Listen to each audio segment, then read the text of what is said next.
Hey, what is up, everybody? This is Stevie Breech coming to you here today. This is going to be the first time that I get to go to the newly named WWE World.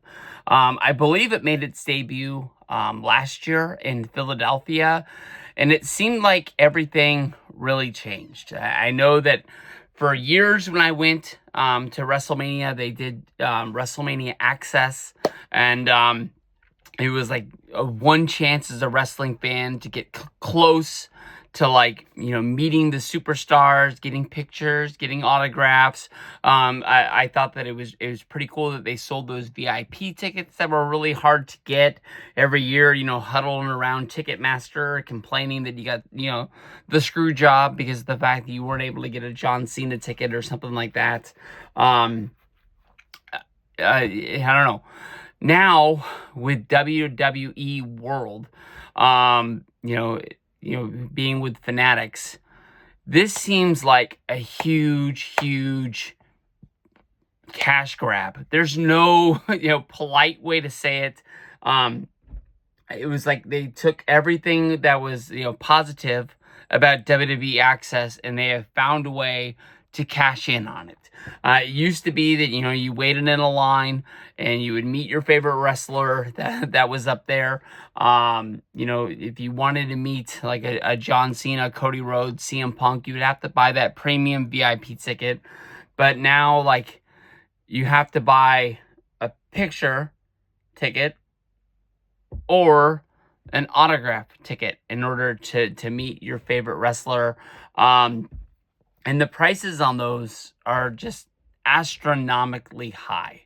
I understand that if you're a wrestling fan and you come from a long way, WWE doesn't come to your town a lot. You don't see the Cricket Wireless signings, or I don't know, many other meet and greets that the wrestlers do along the way. If you don't want to, be the guy who shows up at the hotel or shows up at the airport, when are you ever going to get a chance to meet Cody Rhodes? It's just kind of like, I don't know. When I met Cody, I was lucky. I walked into him at Disneyland, and that made, like, my Disneyland trip so much better, that I got to shake Cody Rhodes' hand. We did the Too Sweet thing. I got a picture with him, and, like, I remember being, like, on a high that entire day.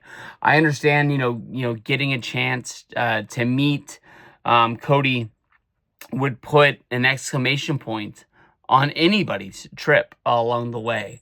But it seems like now they have cashed out on anybody on the roster. I don't even really know what to expect at WWE World, if there is going to be normal lines for meet and greets for other people along the roster. I don't know if you're going to be able to go there and meet legends. I don't know. I fully expect that I just walk in there and there's almost going to be no wrestlers to meet. So that is why I'm not bringing my encyclopedia. I'm not planning on meeting anybody at WWE World. To me, the highlights of WWE World are going to be the exhibits. I saw last year, which I don't know if they're going to drag them out there again. I remember the In Your House set, being able to take a picture in front of that, being able to go up and act like you're ringing the doorbell, knocking on the door. Like Shawn Michaels is going to, like, come down off the roof like he's hanging the Christmas lights and yell at you like, "Hey, get off my lawn." And I remember the ECW set being there. ECW set in Las Vegas doesn't really make a lot of sense to me. I felt like they brought it last year because it was in Philadelphia. I would love it. I would feel pretty damn cool if I got a picture with the ECW set. But I'm thinking that they're going to bring other things out there along the way. Maybe the Raw Roulette wheel will make an appearance if they can find it in the WWE warehouse somewhere out there. I think that would be a pretty damn cool thing. Used to be like the Hell in the Cell was hanging above it. I think one year they had the elimination chamber set up around the ring, and you got to go into the elimination chamber and get a picture with somebody on the roster. That stuff's going to be cool. I think that, Tops more than likely we'll have some sort of a setup, and you can walk through and see the next series of Topps cards. More than likely, Mattel will have like a huge setup, and they'll be like, oh shoot, I didn't know that was coming out, and you'll be able to see new things that are coming down the pike when they're making announcements about what's going on, this and that and the other. Last year, I think they actually did the Slammies live from the WWE World. I know that they had various podcasts set up and like sort of do like live shows, and they can be like, Rhea Ripley is going to be, you know, featured at the World, and you find out that she's just on the stage talking with, I don't know, Chris Van Vliet or somebody like that, doing an interview, and you're like, oh, all right, you know, maybe you can be one of the lucky ones that's like on the rail, and as she walks by, she'll take a picture with you really fast or something like that. But to me, honestly, I'm going to the WWE World just to check it out, just to see what's going down. I just want to get my picture with a couple of the sets if they're set up, see the WWE Championship belts that they have on display. Kind of just feel that stuff out. I don't think it's going to take up a huge block of my time. I told myself off the bat, like, I'm only getting in a line to meet the Good Brothers. And guess what?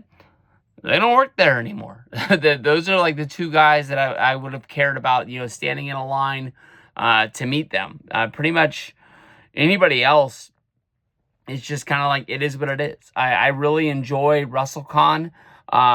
You get to go up and you get to actually know you're going to meet this person. It costs this much, and it is what it is. The WWE World kind of scares me because I remember standing in access lines, and then, you know, a certain time would come up and they're like, oh, Rob Van Dam's time is done, and we're going to replace him with Otis. I don't know. I'm not trying to knock anybody, but it's hard to put somebody on the same level that Rob Van Dam is. I think that happened to us. Oh, no, that happened to us the right way. We were in line to meet Caitlyn, which I really wanted to meet Caitlyn. And Caitlyn ended up having to leave and got replaced by Rob Van Dam. And a lot of people were a lot of pumped. But I was really into Caitlyn at the time. I think I'm into girls that I think can kick my ass. It's kind of what I think it is. But, I think it's going to be fun. Of course, they have the WWE Superstore, which is always a hit. People are going there to try and get limited edition merch, buy some belts, autograph pictures, things like that. I want to walk through there. I think I got a lot of the merch that I really already want. I was smart. My way is I buy it on WWE Shop when it's on sale, get it delivered to the house. I know it's going to be there. The I Was There shirt, it'd be fun to get that one. I looked at some of the Wrestlemania shirts, jerseys. They went with the Vegas Knights colors, the black and gold. I was really surprised they're not using the silver and black, the Raiders colors, which I know that the Knights, I think they won the cup already, and they're a pretty good hockey team. But I think that the Raiders are a bigger brand. They're in their actual stadium. It made sense, but maybe they're going to release that at the place and not have it online yet. I saw some of the event shirts get put out, and they were kind of like, oh, that's it. Like, it was just Cena and Cody having a promo. It wasn't like a logo. It was just a picture of them.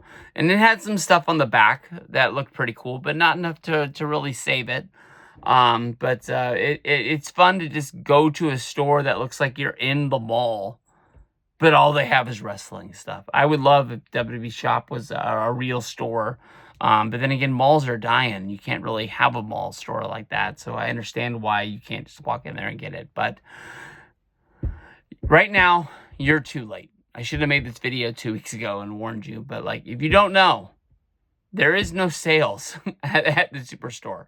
There's only a premium. Shirts are either going to be the same price if you're lucky, if not $5 more. Some stuff doesn't even make sense. They're just going to charge more for it, especially the stuff that WWE and Fanatics doesn't make themselves. If it's another company bringing it in and selling it there, you're going to pay more than full price, more than likely. I remember some people saying that I think they're called Provisions shirts were marked up, and I think the Mitchell and Ness stuff was marked up to make more money. It is what it is, but they're going to make it hand over fist every time. But WWE World, I'm really looking forward to it. If you never had a chance to go to Access, it's going to be close, but I don't think it's the same thing, because when it comes down to it, it's money, money, money. In the world of TKO, I don't think we're ever going backwards, unless like this recession that we're in just gets worse and worse and worse, and they're fighting for every dollar that they can get on these things. But right now, this is the world we're living in, and we're gonna have to see what it's all about.